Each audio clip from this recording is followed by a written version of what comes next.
Good evening and welcome to Quorum on this 27th of January 2010. I'm Ron Brown. We're taking time this evening to examine the state of ways and means in Mississippi.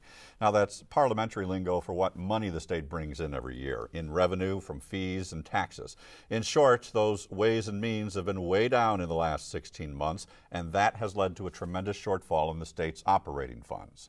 Governor Haley Barbour is obliged by law to balance the state's budget. So late last year, following reports of large declines in state revenue, the governor cut the fiscal 2010 budget not once, but twice. The sum of those cuts is over $221 million. Then last Friday, Governor Barbour announced his third round of budget cuts to the tune of $216 million. He said that would bring the budget in balance after losing some $437 million in revenue since July 2009. That brought the cuts to most state agencies to about 8.2% of the money appropriated by the legislature in its 2009 session. A few examples here. The Department of Mental Health has lost $18 million from its operating budget. Medicaid has lost a smaller portion, $24 million, but that's only because its budget is protected by state statute. The Corrections Department was not so fortunate. Over $26 million was cut there. Higher education funding has fallen by $74.5 million. And K through 12 education, the single largest budget item on the books, that will have to get by without $195 million in appropriated funds. Every one of those dollars cut represents a dollar that the state had expected to collect this year, but didn't. Yesterday, House Democrats led an effort to roll back some of those cuts. The House approved on a 73-47 vote a measure that would have restored about a quarter of the governor's cuts. It would draw $50 million from the so-called Rainy Day Fund and another $50 million from the Health Care Trust Fund. It was nearly a party line vote, and the measure is widely considered dead on arrival in the Republican-led Senate. But lawmakers will almost certainly return to the subject of financial reserves in this session and, of course, in the many years to come. Now, let's consider the big picture. Last year, lawmakers and the governor approved a $5.9 billion budget, including funds from the Obama administration's stimulus effort. But Governor Barbour warns that the fiscal 2011 budget will be lighter, about $400 million lighter. He cites the loss of federal stimulus funds and continued declines in tax revenue for that projection. And for the fiscal 2012 or 2012 budget, that's right, Mississippi lawmakers may have just over $5 billion to spend. Well, we have asked three economic experts to offer their input this evening. Dr. Phil Pepper is the Assistant Commissioner of Research and Planning for the Institutions of Higher Learning. You may know him by his work as the state economist. Ed Sivak is the founding director of the Mississippi Economic Policy Center. It's an independent, nonpartisan analysis firm managed by the Enterprise Corporation of the Delta. And Dr. Kevin Pauli is a professor of business at Mississippi College and a proponent of fiscally conservative policy. Now, don't forget, we want to hear from you, too, as well. Phone in your questions from anywhere in Mississippi. The toll-free number is on your screen right now if you're watching us on TV, 1-877-405-5247, 1-877-405-5247, and you may begin calling us with your questions for our guests right now. You can also email your questions to quorum@mpbonline.org, and you can join the discussion on Twitter. Just add the hashtag Quorum to your comment and then follow us at twitter.com/MPBonline. Well, Dr. Pepper, why has the state's revenue dropped off so drastically? Is there a quick reason for this? There's no quick reason for it. The economy was growing at a fairly slow rate until the recession hit in the beginning of 2008. We began to slow up, and about this time last year, we really saw a dive in state revenues. All the way through the last 6 months of the fiscal years, it just got worse and worse, and that's continued this year. And the reason for that is the lack of jobs. We've lost over 60,000 jobs in the last 2 years, and with that goes payroll, and with that goes retail sales and income tax and corporate profit, and we've just seen the revenues to the state nosedive. possibility that when people saw that what was going on across the nation, people became very, very conservative with their spending habits? We look at consumer confidence at Mississippi and across the nation, and we've seen that go down also significantly.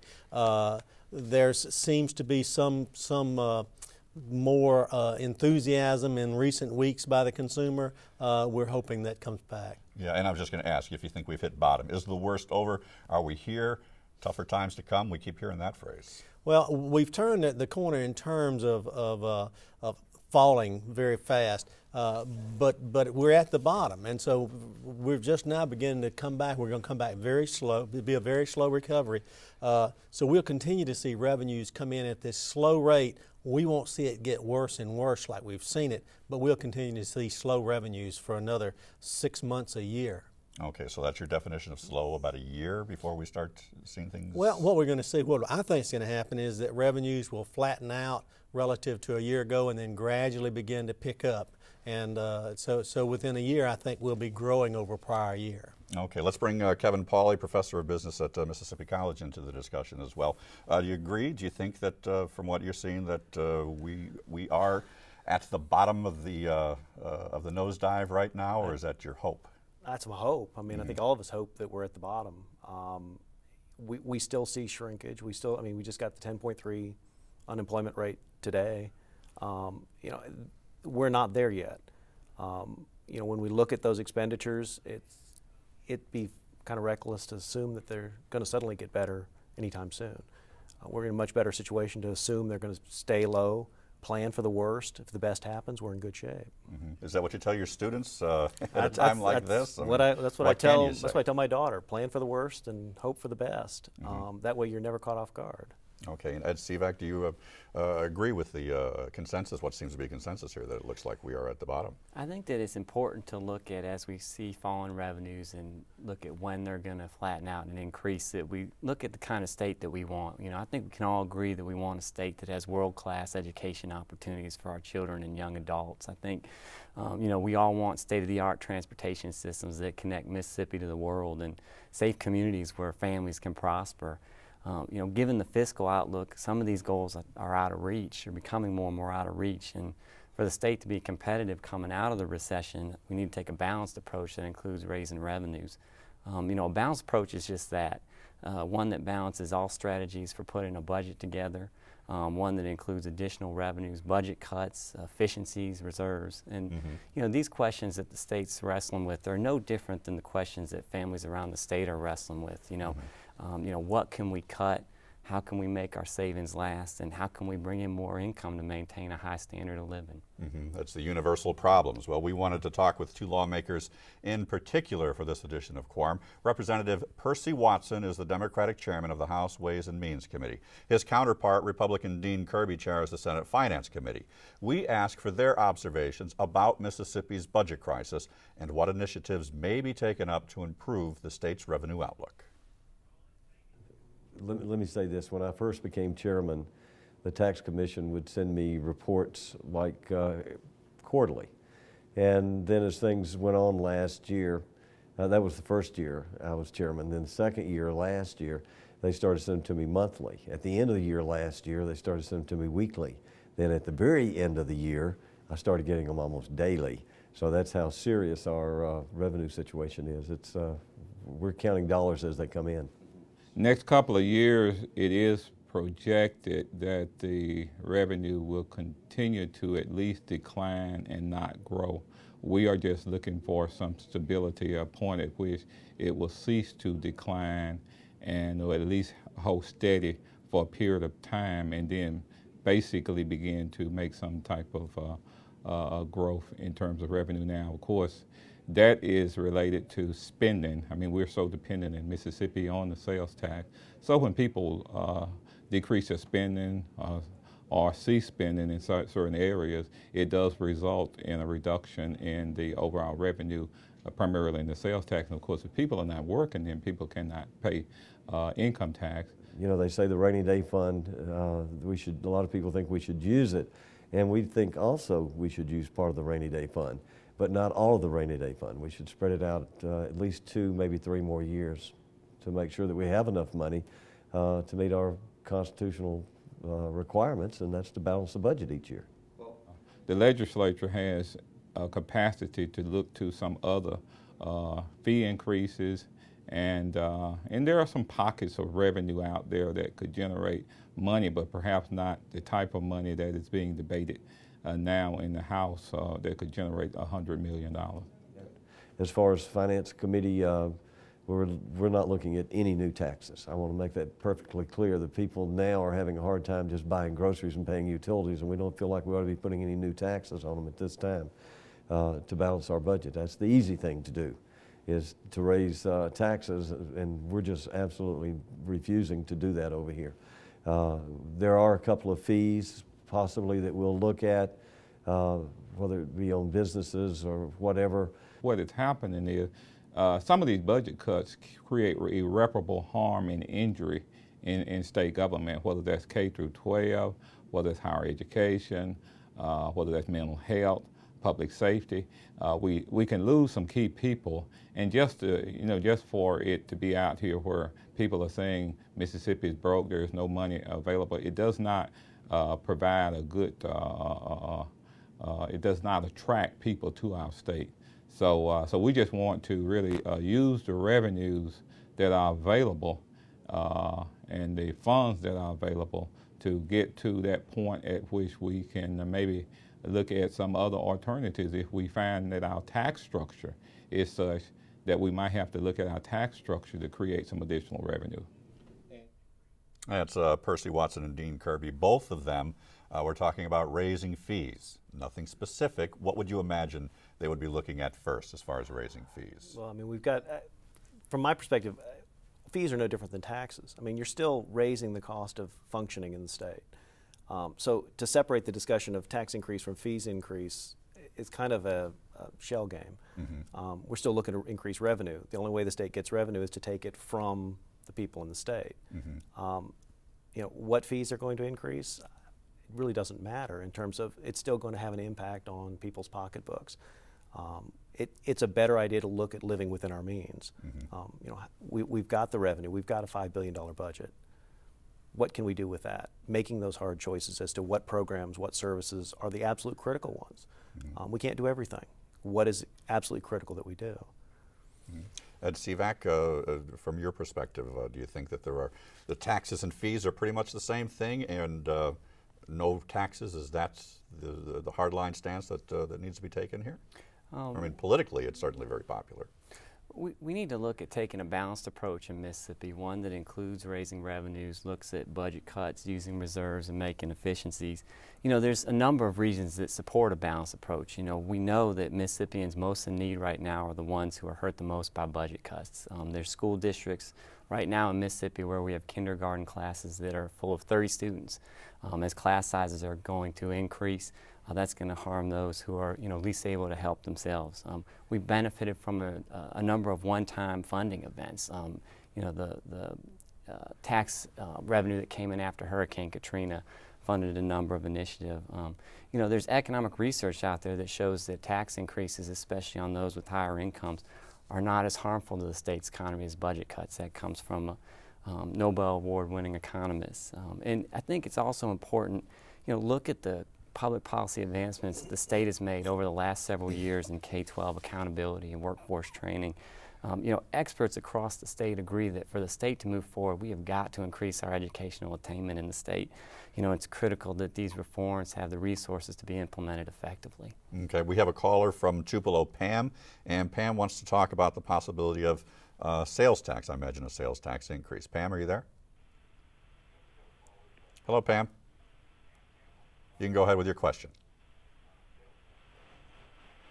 No, Pam is not with us now. But that is a good question that we probably need to address along the lines of, we're talking about taxes. The legislators are dead set against any kind of taxes. A sales tax increase, you think that hurts those who can least afford it? We could actually modernize our sales tax. If you look at when our sales tax was created, it was created during the Great Depression. Back then, people basically bought things, goods. As the economy has evolved, people are buying more services. A number of those services weren't even around when the sales tax was created. For example, tanning services.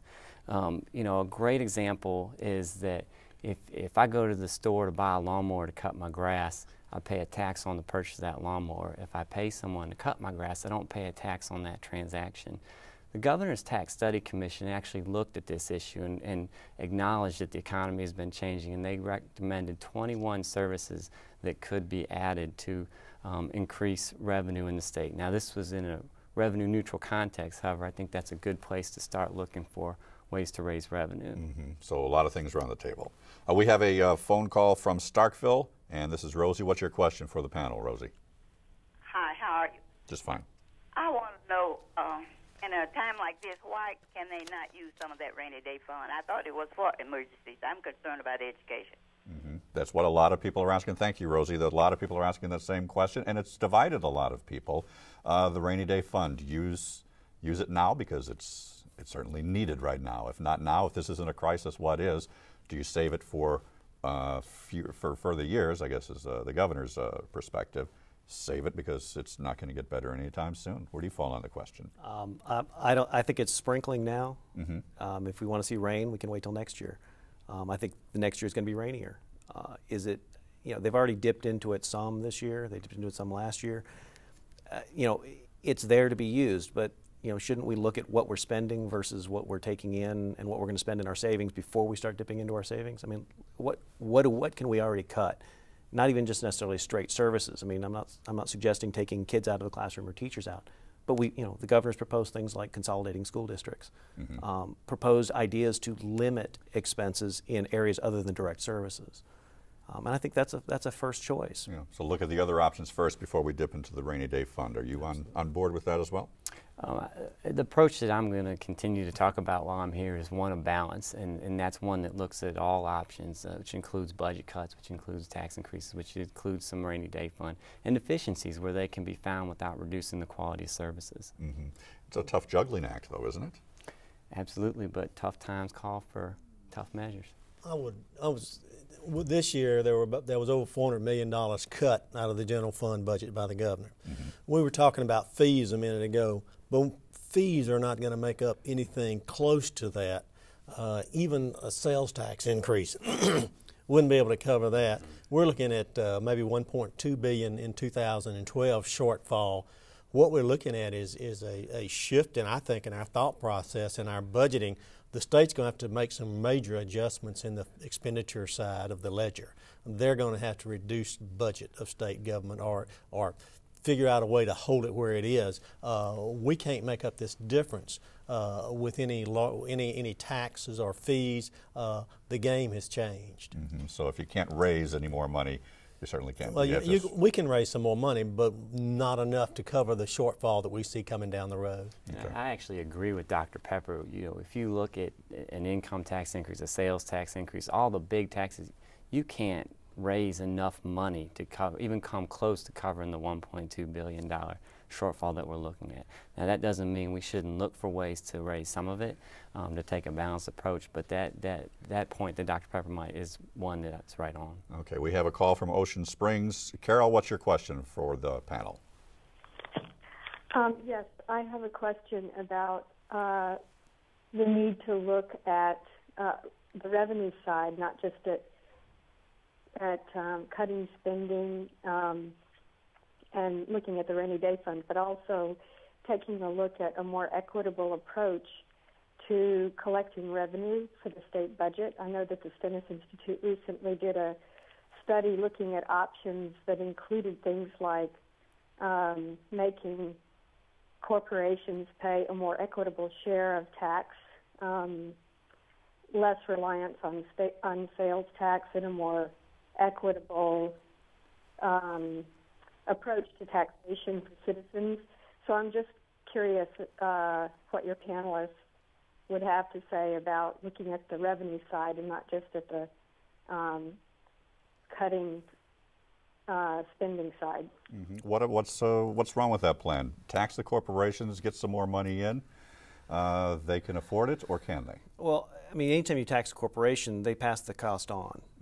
With job cuts? They've got to cut costs. Either they're going to have to raise revenue or cut costs. It's not like they're sitting on a pot of money somewhere just waiting to pay it and it doesn't have any impact. So if you're cutting the revenue side of a corporation, they're going to have to raise their fees or they're going to have to cut expenses. They've only got those two things to adjust, revenues or expenses. That's it. So if we increase the cost of doing business, they're going to have to find one of those two to adjust. And that generally boils down to fewer jobs. Is that really the direction we want to go? Does that mean that our system right now is perfect? No. But I'm looking at a $5 billion budget and thinking, we're going to have to do cuts eventually. A $1.2 billion shortfall we can't make up in revenue. If we start doing the cuts now, we start making those priorities. We get leadership that says, I know this is a hard choice. This is not something that's positive. What can we do? Ed Sivak, there are a finite number of ways to raise revenue. One of the callers just recommended or suggested, or at least questioned, was why not tax corporations at a higher rate and make up some of that difference?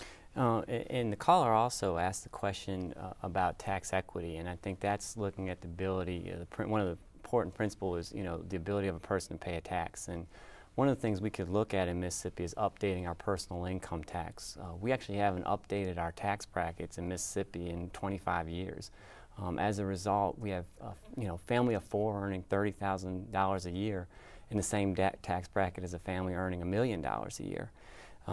We could raise some revenue by expanding those brackets out a little bit, adding a 6% bracket, and some of the estimates that we've run is that could generate another $70 million.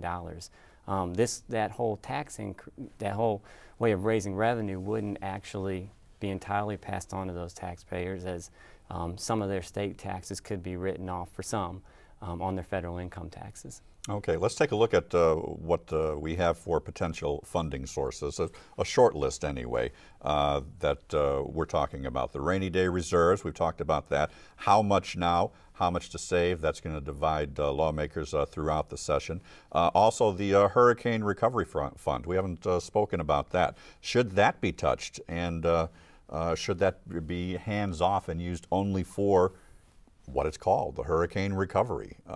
There's the Healthcare Trust Fund, same question. Should that be touched to help stimulate the economy, or is that an untouchable revenue source? The removal of some tax exemptions has been discussed by some Democrats in the House. Federal stimulus money, well, that's what that's for, but that's a finite number. These all look like good ideas, good sources for revenue. Are there any more that we're leaving out here? I'm going to keep coming back to the idea that we've got too much expense. We're dealing with a slight revenue shortfall. We're dealing with an enormous expense surplus. We got money in the past from Katrina. We got money in the past from stimulus. It was extra money that we got used to living on. That's great, but the revenue stream has dried up, and somehow we have to wean ourselves off of it. No matter how many rainy day funds we have, no matter what pot we pull it from. It's not going to be enough? It's never going to be enough. Okay. I have an email question here, and then we're going to get to Lance from Corinth, a caller who's patiently waiting. This is from James M. Helmsley. He's a U.S. Army retired lieutenant colonel from Bay St. Louis, and he says that sales taxes hurt those who are least able to pay. They have to pay for what they need to live. The wealthy in Mississippi, says James Helmsley, is Mississippi and in this country have not contributed a fair share to support their state and country. We've seen that trickle down does not work. Now the question in that statement, why won't legislators do what is right and raise taxes on those most able to pay? I don't know if we have an answer to that, but that is something that James Helmsley wanted to throw into the conversation. That's a lot of people who will have that perspective. The argument for sales taxes in the past, whether it's right or wrong, has been that sales tax is something that everybody has to pay.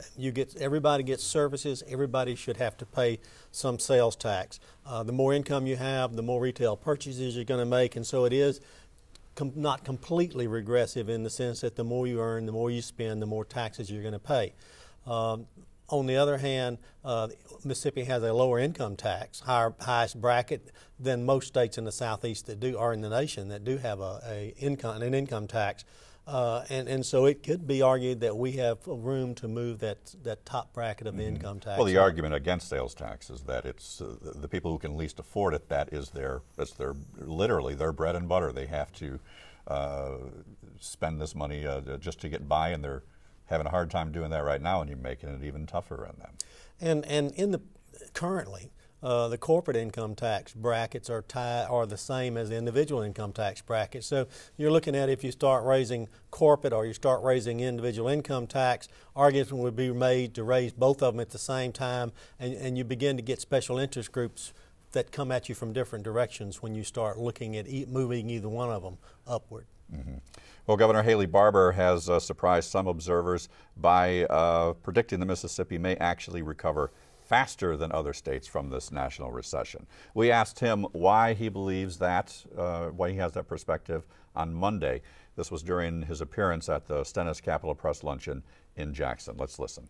The reason I think Mississippi will recover more quickly is I think we were in better shape going into the recession than many of our sister states. Even though we've got an 8.1% revenue shortfall this year, it's not very large compared to a lot of states. A lot of states are in much worse shape. The second thing is that over the last several years, we have had a pretty good series of events where we replaced low-skill, low-paying jobs with higher-skill, higher-tech, better-paying jobs. And while some of those jobs are recession sensitive, in fact, when they come back, as they will come back and do our economy more good than, say, after the 2001 recession, when you had these lower paying jobs that were coming back. Okay, that's the governor's explanation on why he thinks Mississippi will be leading the pack on this out of this recession. Kevin, what's your reaction to the governor's statement? I mean, it sounds really good, and I hope very it works. Optimistic, very optimistic. I mean, I'm very optimistic that it'll work. I don't know if we're necessarily going to lead the nation. We kind of trailed it in, and I'm afraid we might trail it out. I don't have any facts to back that up. It just seems that, you know, we're going to see states that develop a little quicker and states that develop a little more aggressively. I think if we try and tax ourselves into a balanced budget, we can guarantee we won't be leading anybody out. Mm-hmm. Ed, Sivak, agree, disagree with the governor's statement that Mississippi can and possibly, I think he said, will lead the country out of the recession? You know, I think we can all agree, as I said earlier, you know, we want world-class education opportunities. We want our students to succeed and have opportunities to stay here when they finish college. We want safe communities where people can prosper, and we want, you know, our businesses to be connected to the world, as many of them already are. You know, to get there, I think we need to take a balanced approach. It's going to include raising revenues, and you know, we really ought to make sure that our educational systems, both K-12, higher ed, you know, that those systems in particular are preparing our students to compete in the 21st century economy. Okay, Phil, what do you think? Do you think we can reap the benefits of large corporations moving into the state? I think the governor was right on both points. The point that we've attracted some quality industry into the state, and the fact that our revenues have not fallen as far as most other states have fallen. But on the negative side, and so that will help us coming out of the recession. On the negative side, we've seen manufacturing employment fall almost month after month for the last 3 years. Been a few months we bumped up. Went overseas. We're not going to see most of those jobs that we lost come back to the state. We have a lack of education in the state. Businesses depend more and more on people that are well educated. That's going to be a negative coming down the road, along with losing those manufacturing jobs. And then we're a rural state, and the more urban areas have been growing better and faster in the last few years than last decade than have the rural states. So we've got some positive and we've got some negative. It'll be interesting to see which one wins out. Mm-hmm. Does it help at this point to emphasize the positive? Does that have? I mean, does it help or always that marketing approach is a great approach in terms of promoting yourself to folks outside and inside the state. Okay, we have Lance from Corinth who's been patiently waiting on the line, and he has a question for our panel. Lance, go ahead with your question. Yeah, I'm wondering why in the state why they can't make the cutbacks like a lot of industries are doing. Now, like I work for Caterpillar here in Corinth, which is a big industry. We've had pay freezes all for last year. We've had pay freezes all for this year. And we've made cutbacks, everything from, them not sending out calendars or no turkey or ham certificates. I mean, just little things that we've done as an industry to make a cutback. Why can the states not go through rolling layoffs like we went through and make some cutbacks like the local industry's been doing? Okay. Lance's perspective is that we need to tighten the budget or tighten the belt a little more. He thinks the state maybe isn't doing as much as private industry is. I agree with him 100%. Kevin? I agree with him completely. Mm-hmm. When a private business runs out of money, it cannot go and just indefinitely spend more than it has. It can't go to its customers and say, hey, we spent more than we had, you have to pay us more. It's got to go out there and either sell more product, manage its costs. It's only can adjust two things. There's revenue and there's cost. Mm-hmm. Either they're going to increase revenue or they're going to reduce cost. Their revenue is not generated on the backs of the customers that they're serving. It's wrong for the state to look at generating more revenue by taxing people when we all look around and say, hey, why is the state doing this, or why is the state involved in this? Let's figure out what we're supposed to do. Let's figure out government, which is not supposed to do everything. Mm-hmm. Focus on what it does best, focus on what it has to do, and let's start there. Mm-hmm. There have been hundreds of millions of dollars cut. There are going to be layoffs. That's why people are calling it a crisis. There have, from a lot of people's perspective, have been a lot, they're taking it serious. The state is taking it seriously. You think there's still room for more? Absolutely. Go ahead, sorry, please. I want to argue that there is a difference between private industry and the public sector. In the private industry, if the demand for your product goes down, you can lay people off, you can freeze hiring, you can give furloughs, and reduce the supply to match the demand you've got. At the state level, we haven't really seen the demand for state services go down any. Mm-hmm. We still have those same demands. Now, the state is going to have to cut budgets in one way or the other. Freeze hiring, maybe lay off some employees, furlough. But when you do that, you're going to reduce the supply that you're providing out there. And so, at least theoretically, the citizens are going to get less of what they had been getting. So there's a difference between private enterprise being able to lay off and having to lay off, and the public sector having to lay off. Okay, we have an email question, Ed, from Tim Smith, and it's just right on this same subject. With so many people unemployed in Mississippi, do you think it's time to lay off more state employees, shrink the size of state government? That's Tim Smith from Webster County. Let's talk about what some of the budget cuts look like in the state. As I mentioned earlier, we have kindergarten class sizes that are have 30 kids in them. If your child is the one that's having a little trouble reading or learn how to add and subtract, they're not going to be able to get the attention, maybe not, that they need to be ready for the first grade. And we know that all the early childhood literature out there says that if you start behind the dime early in life, you're going to end up behind the dime. And then let's look at the other end of childhood. We just saw reports this week about the tuition increases that are going to happen at the universities. The average student in Mississippi graduates with $18,000 in student loans. We just had a tuition increase. We had to cut back the tuition assistance program, and so now we're increasing that student loan debt, most likely that people are going to have at the other end. So these cuts are real. They're hurting working families, and that's why we need to take a balanced approach. Okay. Our guests tonight, Ed Sivak with the Mississippi Economic Policy Center, Kevin Pauli, professor of business at Mississippi College, and Dr. Phil Pepper, the state economist. We, of course, are taking questions from you on the telephone. The toll-free number, 1-877-405-5247. And we're taking your phone calls right now. We're also taking email questions. Email your question to quorum@mpbonline.org. You can also follow us on Twitter, and that is twitter.com/MPBonline, MPB Online, and that's it. Okay, and we do have a question on the phone right now. Lee from Monticello has a question for our panel. Lee? Hello? Yes, Lee, go ahead with your question for the panel. Yes, I've got two things.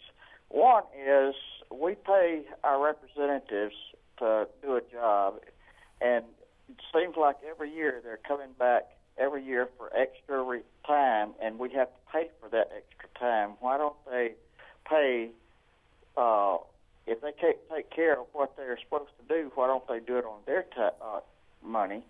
And second thing is, K through 12, why don't you all let them cut back to 4 days a week, a little bit longer each day, and have 4 days a week? And then can you imagine how much you would save on fuel for buses, wear and tear on buses, also your heating and cooling of your buildings, lunches? It would save a lot of money. Okay, Lee, thank you very much. Ed Sivak, I imagine you want to answer that, or at least talk about that. 4 days a week, schools, you save a lot of money on heating or cooling the buildings, and also bringing the kids to and from school. Good or bad idea? You know, what we need to look at to move the state forward is raising the educational attainment across the board.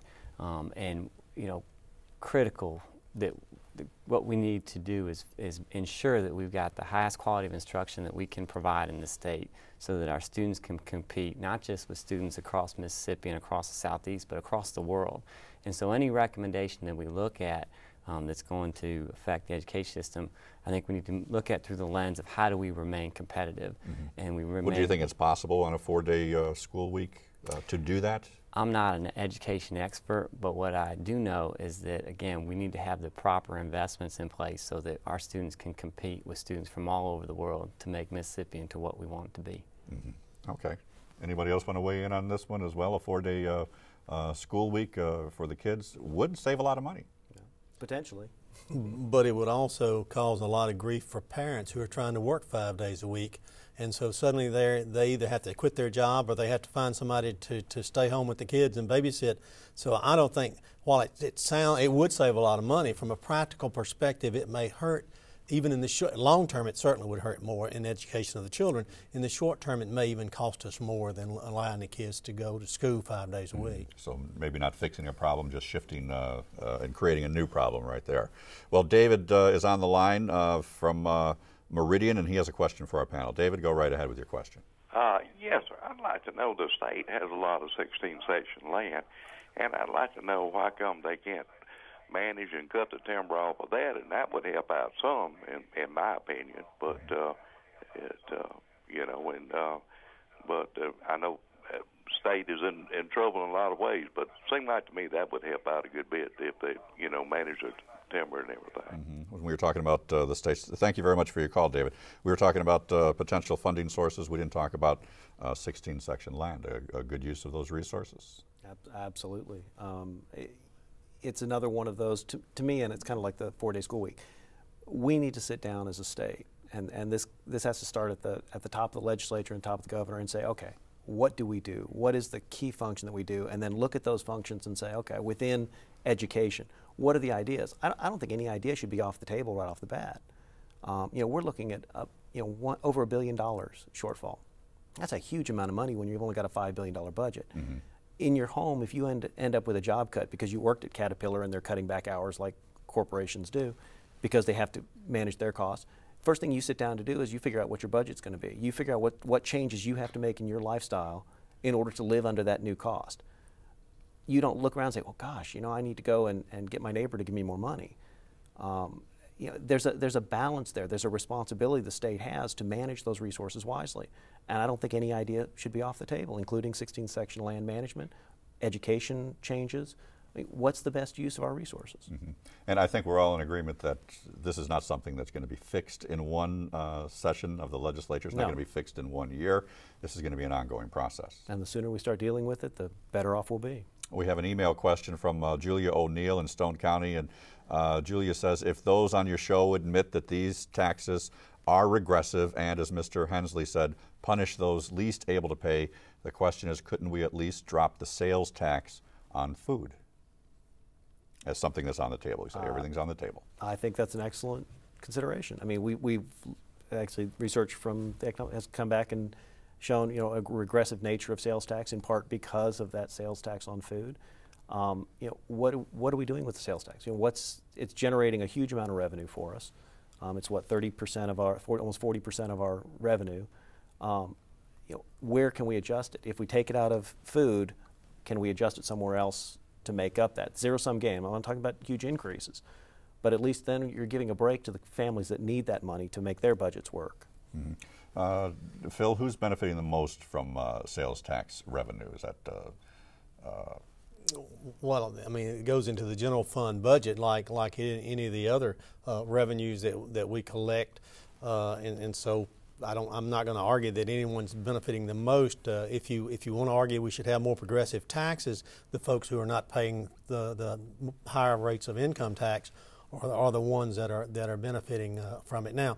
But if you cut, you got to keep in mind, right now we're in dire straits in terms of the state's revenue. So if you're going to cut the sales tax, then you're going to have to turn around and cut and raise income tax, substantially raise income tax to offset the loss of the food sales tax. I don't think we're in a political climate right now where we're going to see them tackle that in the short term. I mean, some of these ideas they're good, they're long-term kind of things, but they're not something that can be done in the short run for just political reasons, short-term political reasons, or just trying to get it done in a short time period that we really need. Keep in mind, we've got problems right now, next year and the year after that. Even if we move towards a restructuring of tax structure, it's 5 years out. Mm-hmm. So we need to deal with the problem today with what we've got almost. Okay, so we're looking at the tip of the iceberg. That's right, that's right. And one other thing we mentioned earlier, we hadn't heard a lot of talk about how much the counties are hurting. We're talking about the state budget. Right. Counties' money, they're hurting some, but most of their money comes from property taxes. And so they have a more stable source of revenue than the state with the sales tax and income tax and other kinds of things. The cities are hurting with the loss of sales taxes, but the counties, and I think the 16 section land is under the jurisdiction of local government rather than state government. And the state has talked about how much money is out there in the reserve funds at the school level, but I think the local governments have jurisdiction over all that money, and that's not something the state can really get involved in terms of the 16 section land and the revenues from that, other than some oversight in terms of trying to make sure it's managed properly. Okay. George from Tupelo has a question on the telephone for our panel as well. George, go ahead with your question. Yeah, I want to know why we just can't cut state government. The services are not there. That there's too many people working under state government is what I'm trying to say. And using one-time money is not the answer to correcting the shortfall. We're going to be $1.3 billion shortfall next year, and if we use all of the income on these one-time funds, we're not going to have anything to do next year. So what are we going to do? Okay. Thank you very much, George. Ed, you want to comment on that? He thinks that there are just too many people working in state government and we can do without. Again, I'm not a state personnel policy expert, but I do think the point that the caller makes about the one-time funds is one that's salient. I also think that gives a whole lot of support towards taking a balanced approach. Okay. I want to add, looking at the problems we have in the budget, what he's talking about is going to happen. Mm-hmm. You're going to see a substantial reduction in the number of state employees in this state over the next 3 or 4 years. Mm-hmm. The crisis is going to cause that to happen. All right, we have an email question now. There has been some talk of merging the Mississippi Performance Evaluation and Expenditure Review, or PEER, and the Legislative Budget Office to move state government towards performance-based budgeting. The question, do you think that this merger would have the desired effect of improving the process of cutting ineffective or inefficient state programs? And if so, can you indicate the probability of this being implemented? And this is a question from James. A couple of questions there. Kevin? I would love for them to find a way to reasonably assess the different state functions and reward those that are doing well and are needed. But as Dr. Pepper said earlier, we're dealing with an immediate cut. We can't sit there and review state agencies in the next year to tell exactly which ones are doing really well. It's more of a philosophical question of exactly what should the state be doing at this point. What are the basics? This is not, what would we ideally love? This is dealing with what can we do and what do we have to do. I think it's a good idea in the term that you're bringing in a group here that does a lot of analysis, along with the Legislative Budget Office that is very close to the legislature, works very close to the legislature and the budgets. And if they can come up with some way to look at performance measures and determine if the agencies are meeting what they said they can do, that's great. The problem is going to be in the details, though. What is the correct performance measure that you're going to measure? How are you going to evaluate whether a university is efficient or not? How are you going to? Those are the kinds of questions that make it a much harder thing to get to understand and to change for the positive. I think the merger is a good idea. It's moving in the right direction. It's not going to solve all the problems. We have another question from Jackson on the phone right now. Is Fred? What's your question for the panel, Fred? Yes, I have two questions to ask, basically. Okay. And I know this for a fact, there are dozens of state employees that have retired and that have been rehired as consultants, basically doing their same job. And the second question that I wanted to run in front of y'all is, the state construction, the state spends probably twice as much as the private sector spends on construction.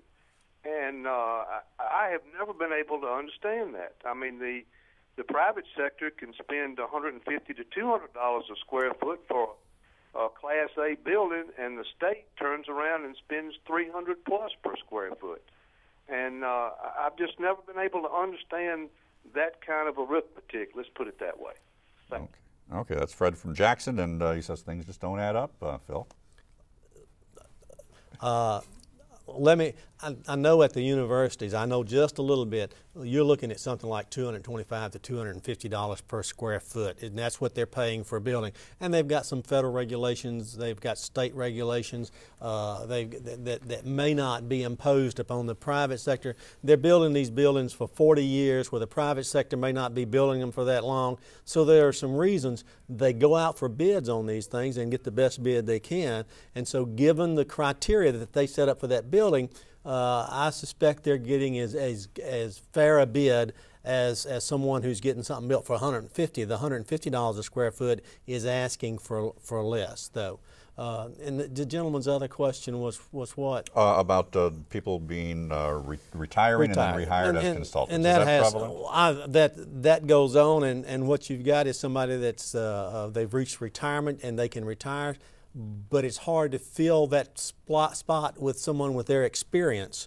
So they go back and the state agency hires that person for half their salary or a third of their salary and gleans from that person that expertise for several years as they transition out. So it is a cut. And so it's a cut in pay for the individual. They get their retirement, plus the agency, instead of having to pay full price for a new employee, they're able to maintain and use that expertise that was there. Now, what that does is put more pressure on the retirement system because you have more people going into retirement, drawing more retirement, and some of the senators this year, some of the legislators this year are looking at making the person that comes back to work part-time continue to pay into the state retirement system to offset that.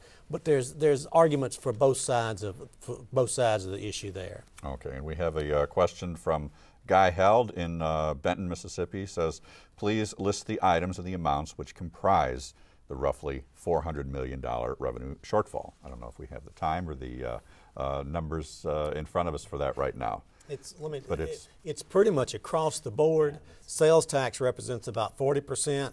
Okay. Individual income tax represents a little over 30%. I think corporate's around 8 to 9% of the general fund revenue. Use tax is 3%. The gaming is 4 or 5%. But it's pretty much across the board. We're looking at an 8 to 10 to 12% reduction in all of those taxes. Okay, and we have one more call from Long Beach, and this is Robert. Robert, what's your question? Oh, great. Thank you for taking my call. I thought of a few questions while I've been waiting. Okay. Thank you for being patient. The first one is, have you heard any legislatures talking about, and what are your thoughts on maybe offering early retirements or incentives for state employees to retire to escalate or increase attrition in positions. And also, why would they want to take state employees out from under the personnel board if there's already a reduction in force program in place and there are already at-will state employees? And that's it. Okay. Does anybody want to address that question? I'm talking too much, but no, that's fine. It's fine. You're doing okay. The personnel, all the people that are at will in the state are not under the personnel board. The personnel board was set up to protect and provide rights for a large percentage of state employees. There's discussion and that it is too hard to reduce your staff, reduce your workforce with all the folks under the personnel board. Even though you've got some people that may not be performing, given all the rules and regulations, it's much harder to move them out. So by pulling everybody out from under the personnel board, it would potentially enable the agencies to right-size their agency faster than they could otherwise. What was the other? Okay. Early retirement.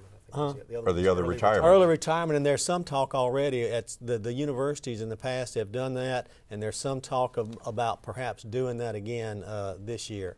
I think there's also discussion of raising how much the state employee has to contribute to the retirement system, about raising some health costs for the state employee. You may see more retirement over the next year or two, and also you're not looking at any pay raises for a while. You may see attrition through penalty more than attrition through a reward show up over the next year or so. Okay. And we have an email question from Tim from Meridian. He asks, why do tuition costs at the state's universities continue to rise as construction/expansion is visible while budget crunches get worse? He wonders about that, and also asks if there's a line of thought to consolidate the school districts in Mississippi into a smaller number. I mean, I know that's been proposed, and I think that what we said earlier on was that everything is on the table. Absolutely, and I tend to be a big proponent of let's push the stuff down to the lowest level we can. Right now we have, I think it's 152 school districts and 82 counties. Who's overseeing the school districts? It would make sense, just a logical sense, to put school districts under the counties. You've already got an administration, you've got a governance boards, you've got it set up, and in terms of service delivery, you don't necessarily change any of the on-ground delivery. What you change is administrative costs, because we can eliminate all that support staff that's in there, or at least some of them, reduce them if nothing else. Okay. Well, would you add something to that? On the tuition, the university are proposing to increase tuition again this year, but they're only going to recoup about a third of how much of the budget cuts that they're taking. And so, yes, they're raising tuition, but they're not recouping even half of how much they're losing through budget cuts. Mm-hmm. Okay, we are talking about, we're waiting for the president anyway, it will be following us. We're his opening act tonight here on Mississippi Public TV. He's going to be talking about 2/3 of his address, I understand, is going to be dedicated to the economy, as you can imagine. He's going to emphasize some ideas, talk about restoring job growth, taming some federal deficits. Well, is it time to start calling for more federal stimulus money trickling down into the states? I am against more government intervention at any level, and I think federal dollars, part of the reason we're in the situation we are is we've gotten those federal dollars. They were nice when we got them, but we're kind of on the hangover now, and I don't think more federal dollars is going to solve the problem, because it gives us a quick fix so we don't have to deal with it this year. We can put it off another year, we can put it off another 2 years. Ed, do you agree with that? Another way of looking at it is phasing out those dollars. Those dollars supported a lot of jobs in Mississippi over the last year. They were critical for maintaining investments in our K-12 system and our higher ed system. They supported the corrections budget. They supported a lot of jobs, and I think one of reasons we're so worried about the shortfall is because the amount of the steepness of the drop. And so if there's a way to phase out that federal money a little more gradually, in addition to taking a balanced approach here at the state level, that's going to be what supports jobs and allows us to move forward. And if the President tonight says that he wants to infuse more federal money into the state, if he wants to increase a second stimulus package, you'd be for it, opposed to it? Look, that first set of recovery money did a lot of good in Mississippi. I mean, one of the programs it funded was a summer youth employment project that our Department of Employment Security administered. It put 6,000 at-risk youth off the street and into jobs last summer, paid them minimum wage, gave them job training. These are the types of things that are supported by those efforts, and I think those types of things are what will allow us to move forward. Okay, does anybody have a final word on this, Kevin? But we're going to be paying the taxes on it and try to pay off that debt into the foreseeable future. I hope they get good jobs when they get out of it. So. Okay. Thank you very much. We want to thank everybody here, but that's all the time we have for tonight. Our guests, Dr. Phil Pepper at Sivak and Dr. Kevin Pauli. We want to thank you as well for joining in our discussion tonight. The program will be available for viewing on our website beginning tomorrow. The address, mpbonline.org. Quorum returns next Wednesday at 7 with more coverage of Legislature 2010 and the state's budget crisis. I'm Ron Brown. Stay tuned for coverage of the President's State of the Union speech on public broadcasting. Have a good night.